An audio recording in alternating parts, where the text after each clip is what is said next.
Lemoenvlei maatjies! Vandag gaan ons 'n nuwe getalletjie leer. Weet julle wat 'n getalletjie dit is? Dit is die getalletjie 7. Kyk net die 7 reënboogballonne. Kom ons tel hoeveel kolwyntjies in die prentjie is. 1, 2, 3, 4, 5, 6, 7. Daar is 7 reënboogkolwyntjies.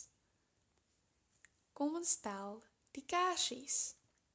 1, 2, 3, 4, 5, 6, 7. Daar is 7 kersies op die koek. Kyk net die heerlike groen appels. Weet jy hoeveel daar is? Kom ons tel. 1, 2, 3, 4, 5, 6, 7. Daar is 7 groen appels. Kan jy die prentjie kies met 7 voorwerpe in? Kom ons begin met die eerste prentjie. Die eerste prentjie het 1, 2, 3 skoene in. Kom ons kyk hoeveel vingers in die volgende prentjie is.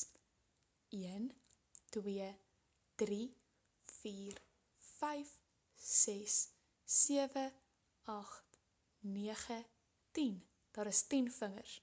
Dit is ook nie die regte prentjie nie. Kom ons tel die plagtige blare in die volgende prentjie. 1, 2, 3, 4, 5, 6, 7. Dit is die regte prentjie, want daar is 7 voorwerpe. Kom ons probeer nog 'n ry prente. Kyk net hoe kleurvol is die prentjies. Kom ons begin met die eerste prentjie. Ons gaan die poppies tel. 1, 2, 3, 4, 5, 6, 7. Dit is die regte prentjie, want daar is 7 voorwerpe. Maatjies, ons gaan uiteindelik leer hoe om die 7 te skryf. Is julle gereed? Maatjies, eers moet jy vir mamma of pappa vra om vir jou groot letter 7 te teken. Hulle kan selfs een van die internet afkry. Vra vir hulle om 'n groen kolletjie te maak vir die beginpunt en 'n rooi kolletjie vir die einde. Sit dan jou vingertjie by die groen kolletjie en ons gaan 'n rympie sê terwyl ons dit doen. Laat ek vir julle wys. Die blomme word in 'n reguit ry geplant.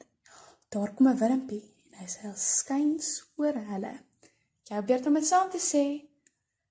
Die blomme word in 'n reguit ry geplant. Daar kom 'n wurmpie en hy seil skuins oor hulle. Wanneer jy gereed is, kry jy 'n potlood en dan gaan ons dit skryf. Die blomme word in 'n reguit ry geplant. Daar kom 'n wurmpie en hy seil skuins oor hulle tot by die rooi. Baie mooi maatjies. Maatjies, dit is die einde van vandag se lesie. Onthou om te subscribe en die video 'n thumbs up te gee. Ek kan nie wag om julle te sien vir die volgende lesie nie. Tata!